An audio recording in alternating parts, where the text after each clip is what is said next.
주님께서 여러분과 함께 루카가 전한 거룩한 복음입니다. 그 무렵 예수님께서는 기도하시려고 산으로 나가시어 밤을 새우며 하느님께 기도하셨다. 그리고 날이 새자 제자들을 부르시어 그들 가운데 12를 뽑으셨다. 그들을 사도라고도 부르셨는데 그들은 베드로라고 이름을 지어주신 시몬, 그의 동생 안드레아, 그리고 야고보, 요한, 필립보, 바르톨로메오, 마테오, 토마스, 알페오의 아들 야고보, 열혈당환이라고 불리는 시몬, 야고보의 아들 유다, 또 배신자가 된 유다 이스카리옷이다. 예수님께서 그들과 함께 산에서 내려가 평지에 서시니 그분의 제자들이 많은 군중을 이루고 온 유다와 예루살렘 그리고 티로와 시돈의 해안 지방에서 온 백성이 큰 무리를 이루고 있었다. 그들은 예수님의 말씀도 듣고 질병도 고치려고 온 사람들이었다. 그리하여 더러운 영들에게 시달리는 이들도 낫게 되었다. 군중은 모두 예수님께 손을 대려고 애를 썼다. 그분에게서 힘이 나와 모든 사람을 고쳐주었기 때문이다.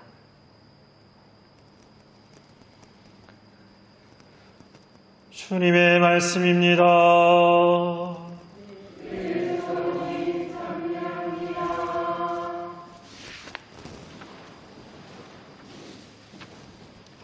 참 예수님, 태풍 잘 피해 없으시 보내셨습니까? 저의 입장이죠.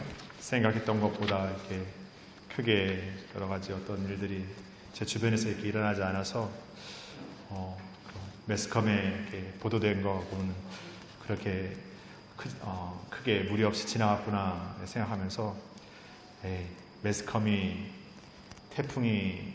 엄청난 태풍이 올 거라고 막 되게 선동하고 막 이렇게 했는데 그게 약간 과장됐구나 이렇게 생각해 볼 수도 있을 것 같은데, 또 다른 지역의 얘기를 들어보면 사람들 이렇게 실종도 되고 어떤 아파트 지하주차장도 다 잠기고 이렇게 하는 걸 보면서 태풍에 대비되지 못한 어떤 시설이나 어떤 상태를 떠나서 이게 태풍이 이렇게 그렇게 위력이 약했다, 별거 아니었다 이렇게 말하기에는 조금 조심해야 되지 않을까 생각도 좀 들게 됩니다. 어떤 분들에게는 이 태풍도 되게 힘겹고 어떤 고통을 안겨준 태풍인 건 분명하니까 그렇습니다. 그렇게 우리는 세상을 이렇게 바라보면서 내 삶의 경험들을 비추어서 세상의 것을 이렇게 얘기하게 될 때 앞서 말씀드린 것처럼 누군가에게는 이것이 엄청난 위력의 태풍일 수 있는 것들을 내가 경험한 것만 갖고 이렇게 너무나 쉽게 얘기해 버리는 것처럼 누군가의 어떤 삶의 태도들이나 삶의 방식들도 내가 경험해온 것으로 해서 그냥 판단하고 재는데 되게 서슴지 않는 경우들을 종종 봅니다. 인터넷의 어떤 문화 안에서도 댓글을 다는 걸 보면 좋은 댓글보다는 뭔가 비난하고 뭔가 거기에 조소를 부리는 그런 댓글들도 훨씬 많습니다. 그래서 뭔가 공인들이나 많은 일들이 그 댓글로 인해서 이렇게 막 고통을 겪는 거 보면은 이것이 그냥 몇몇 사람들 그냥 소수의 어떤 이들의 모습이 아니라 우리 인간이 가진 어떻게 보면 굉장히 나약하면서도 아주 무서운 또 우리의 어떤 모습이 아닌가도 생각해 보게 됩니다. 그런데 그런 우리의 존재가 되시는 하느님을 생각해 보고 싶습니다. 오늘 예수님께서 밤새 기도하시고 제자들을 이렇게 부르십니다. 밤새 기도하신다라는 것은 나름대로 이렇게 하느님과의 굉장한 어떤 일치 안에서 또 굉장한 마음을 드리는 안에서 함께 가야 될 어떤 동반자를 이렇게 뽑아 세우기 위한 어떤 노력이고 열정이라고도 볼 수 있을 것 같습니다.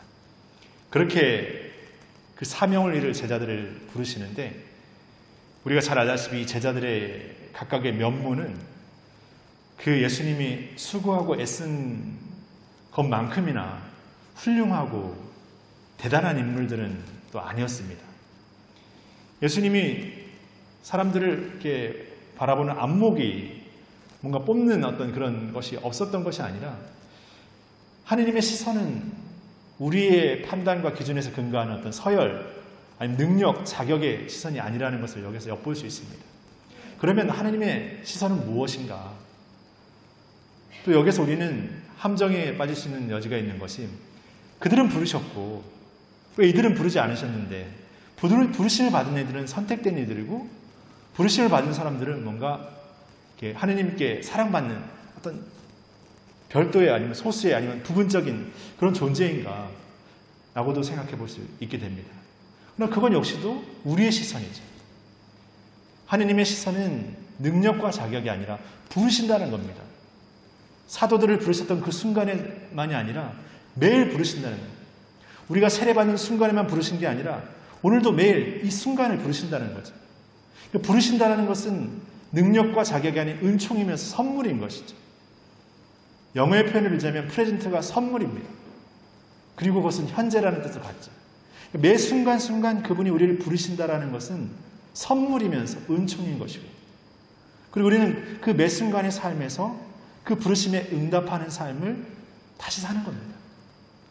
지난날에 내가 어떤 삶을 살았고 어떤 부족함에 있었던 것이 중요한 것이 아니라 지금 이 순간 나는 어떤 삶을 살고 어떠한 삶의 부르심에 선택하고 응답하느냐가 굉장히 중요하다는 것이고 부르심을 받은 이들만이 소중한 것이 아니라 부르심을 받은 이들이 또 다른 이들을 향해서 부르심의 삶을 예수님을 전하는 삶을 살아야 될 사명을 살고 있다는 것이죠.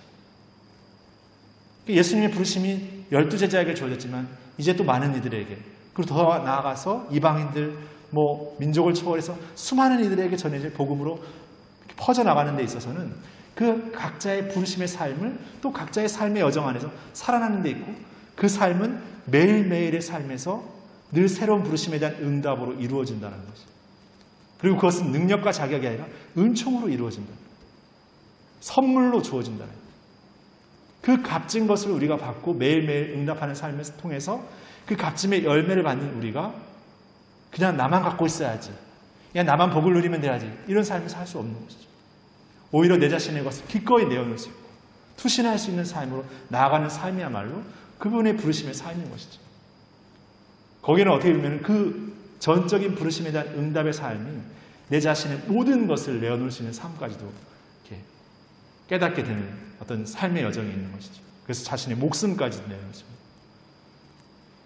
그 모든 이야기의 어떤 어떻게 보면 결론과 어떤 열매 이야기를 우리가 다 알고 있는 우리도 막상 부르심을 부르면 이렇게 될 거라고 생각하면서 그 삶의 부르심에 기꺼이 응답하지 못합니다.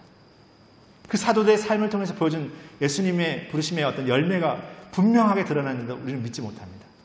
오히려는 우리는 부르심의 삶의 순간들에 그 순간의 삶을 내가 살아왔던 삶의 경험들이나 세상이 요구하는 삶의 기준의 것들에 이렇게 비춰보고 잣대대보고 그럴 때가 훨씬 더 많은 것이죠. 그러니까 우리의 능력과 자격으로 오늘 나를 부르셨다면 내 부르심은 이미 끝났어야 돼요. 이미 멈춰지고 불가능으로 이렇게 닫혀졌어야 맞죠. 어떻게 그렇게 우리의 인간적인 삶의 방식에 살아가는 우리를 또 부르시겠습니까? 그러나 예수님의 부르심은 은총으로 사랑으로 부르시는 거예요. 그 사랑은 우리의 어떤 준비나 우리의 능력이나 우리의 무엇이 아니라 부르신다는 겁니다. 그리고 그것에 우리가 응답하고 살아갈 때 비로소 그 열매 맺어진다는 것이죠. 앞서 말씀드린 것처럼 그 부르심의 삶을 사는 것은 분명히 어렵지만 그 삶을 살아가도록 하는 힘을 품어주신다는 것이죠. 근데 우리의 시선과 우리의 판단과 우리의 생각과 기준이 아니라는 거예요. 그래서 어렵다고 생각합니다. 불가능하다고 생각합니다. 그러나 그런 우리의 생각의 판단의 것들이 더 스멀스멀 이렇게 올라온다 하더라도 오늘 나는 지금 내 부르심에 대해서 그런 어떤 내 분심과 유혹의 것들을 내려놓고 기꺼이 응답합니다. 다시금 새롭게 대답합니다. 그 삶이야말로 시작이 있을 수 있습니다. 그 삶을 통해서 우리도 다시금 한 걸음 내딜 수 있어요. 그러면서 매일매일 다시 새로운 부르심 안에 살아가고 있는 우리라는 것, 우리 모두가 그런 부르심을 갖고 있는 우리라는 걸 기억하면 내 옆에 있는 이들의 부족함, 나약함, 어떤 인간적인 어떤 모자람의 것들을 그냥 판단하고 그냥 저런 사람이니까 이렇게 판단 짓는 게 아니라 늘 새로운 부르심 안에서 기도하고 함께 걷기 위해서 지혜를 모으고 또 내 자신의 삶에서 인간적인 어떤 나의 판단과 계획의 것들이 아니라 하나님의 뜻이 무엇인지 끊임없이 묻는, 어떻게 보면 고대지만 주신다라는 것, 그분께서 우리를 부르신다라는 것, 그 믿음 안에서 우리가 걸어나갈 수 있는 것 같습니다. 그리고 그것은 우리뿐만이 아니라 우리의 신앙의 선조들 모두가 그 부르심 안에서 그 열매를 맺는 삶을 증거하여 보여줬고 우리도 그 증거의 삶을 분명히 보여주게 될 것입니다. 왜냐하면 그분은 어제도 오늘도 내일도 그 언젠가에 어떤 순간에도 끝까지 사랑하시는 분이시기 때문에 우리가 부르심에 응답할 때 그 삶을 살아가도록 주시기 때문에 그러게 우리는 오늘도 그분의 삶을 기꺼이 응답할 수 있는 그런 삶이 됩니다. 자격이 아니라 그분이 부르셨기 때문에, 그분이 우리를 사랑하시기 때문에, 모든 것을 다 치워 없애시는 분이시기 때문에 그렇게 걸어나갈 수 있는 게 아닌가 생각합니다. 그런 마음으로 우리 마음과 우리의 삶을 다시금 봉헌하는 마음으로 우리의 여정 안에서 서로를 위해서 또 세상을 위해서 우리가 살아가는 삶의 자리 안에서 부르심의 삶에 또 기꺼이 응답하는 삶을 매 순간 은총으로 선물로 받아들이면서 살아갔으면 좋겠습니다. 잠시 묵상하시겠습니다.